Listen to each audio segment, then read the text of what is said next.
Nobody pays attention to Staff Sergeant Indra Dahlhausen, just an ordinary security guard checking ID cards at Fort Carson gate, until General Amarando watches her catch a 0.04-second micro-expression on a passing soldier's face. That level of behavioral analysis is only taught at Army Military Intelligence's most classified unit, and nobody from that unit survived their last mission. Fort Carson, Colorado. Gate 7 Security Checkpoint, 0600 hours daily. 30-year-old Staff Sergeant Indra Dahlhausen has been checking military identification cards for 18 months. Same routine, same post, same invisibility. To everyone passing through, she's furniture, the ID girl. Someone who glances at plastic cards and waves people through. Nothing more significant than a turnstile or a speed bump. Next, Indra says quietly, extending her hand for the approaching soldier's identification. Private Jackson, 22 years old, hands over his card with routine boredom. But Indra sees more than the card. Her eyes track his facial muscles, pupil dilation, micro-movements around his eyes. Left eyebrow raises 0.2 millimeters for 0.06 seconds. Lip compression lasting 0.1 seconds. Nostril flare barely detectable. Deception indicators. Stress markers. Concealment patterns. "Thank you," she says, returning his ID. Normal voice, normal procedure. But her mental file on Private Jackson now contains detailed behavioral baseline, stress triggers, and deception probability assessment. Jackson walks through, completely unaware that he's just been psychologically profiled by someone with capabilities he couldn't imagine. Sergeant Mills approaches her checkpoint booth. "Dahlhausen, you've been staring at people weird again. Just check the cards and move them along." Indra nods silently. She can't explain that she's not staring weird. She's conducting micro-expression analysis, reading facial action units, detecting emotional leakage, and building psychological threat assessments. What Fort Carson doesn't know is that Staff Sergeant Indra Dahlhausen possesses training that officially doesn't exist.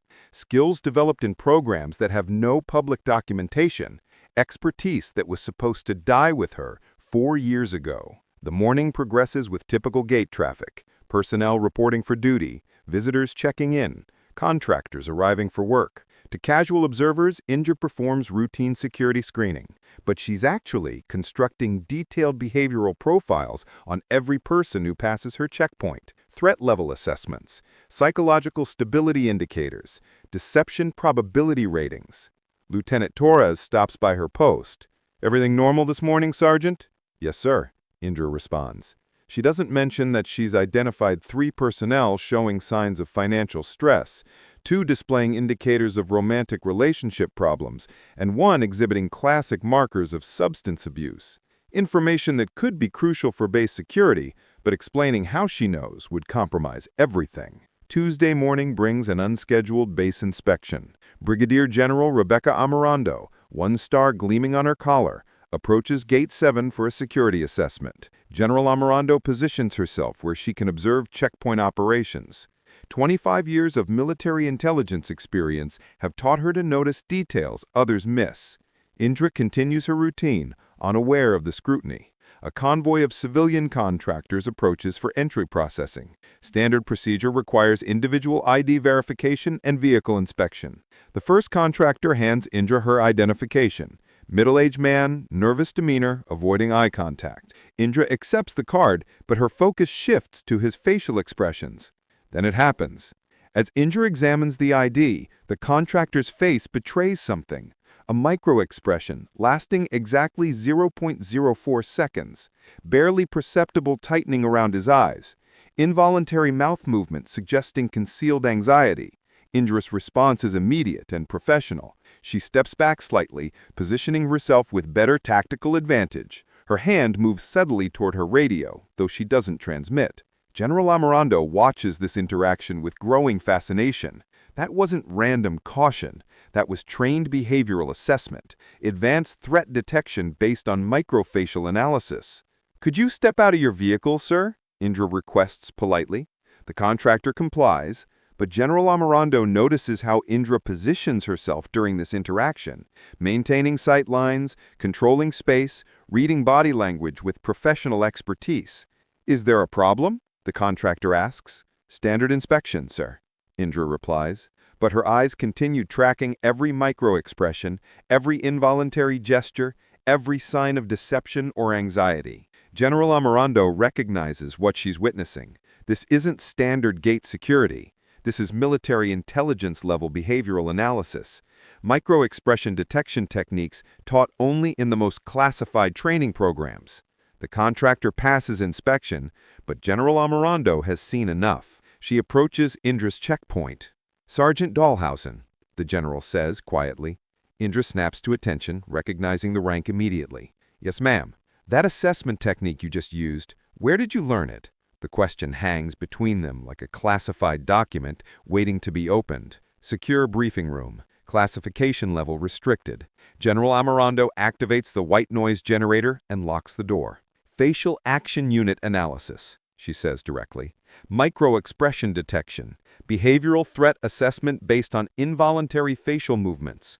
Indra maintains military bearing, but her analytical mind races. 18 months of operational security suddenly at risk. "Ma'am, I don't understand," she responds carefully.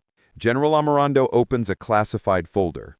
"According to your record, you're a basic security specialist, no advanced training, no behavioral analysis background." She pauses, studying Indra's reaction with her own trained eyes. "But I just watched you conduct military intelligence-level psychological assessment on a civilian contractor. That training doesn't exist in standard military curriculum." The silence stretches. 18 months of perfect cover, balanced against recognition by someone who clearly understands the implications. 4 years ago, General Amarando continues, Army military intelligence deployed a deep-cover team for counter-terrorism infiltration. Mission designation, Operation Silent Mind. 7 specialists, all declared killed in action when the operation was compromised. Indra's jaw tightens almost imperceptibly. But someone survived. Someone with advanced micro-expression training has been conducting covert threat assessment at Fort Carson for 18 months. Finally, Indra speaks. "The same terrorist network that killed my team is still recruiting, ma'am. Same psychological manipulation techniques, same radicalization patterns, same recruitment protocols targeting military personnel." Her voice carries the weight of 4 years of hidden knowledge. "I've been monitoring base personnel for behavioral indicators of radicalization, foreign influence, or terrorist recruitment, building profiles on potential insider threats." General Amarando processes this revelation. "You've been conducting unauthorized psychological operations." "I've been protecting American soldiers," Indra corrects. "My team died because we couldn't identify the behavioral markers of infiltration. I won't let that happen again." General Amarando examines the intelligence files before her. "What have you discovered?" 3 personnel showing classic signs of financial manipulation by foreign agents, 2 displaying behavioral patterns consistent with ideological radicalization, 1 contractor with deception markers suggesting false identity. Indra stands, her full professional bearing now visible. "Ma'am, request permission to brief you on 4 years of collected intelligence." Permission granted. "But first I need to know how many of your team actually survived." "Just me, ma'am."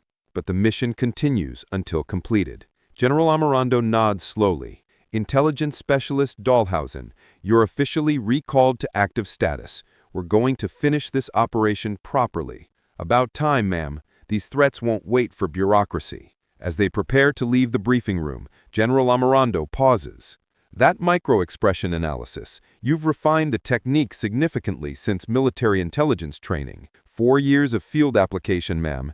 You develop precision when lives depend on reading people correctly." That evening, Fort Carson security logs show an unusual entry. Threat assessment protocols enhanced. Classification restricted. Authorization, Brigadier General Amarando. Sometimes the most important work is done by people nobody notices. Sometimes the most crucial intelligence comes from those presumed lost. And sometimes, when national security demands it, ghosts step back into the light to finish protecting those who never knew they needed protection. For Staff Sergeant Indra Dahlhausen, the time for hiding is over. The gate will be secured, the threats will be neutralized, and the mission will be completed, because some guardians never stop watching.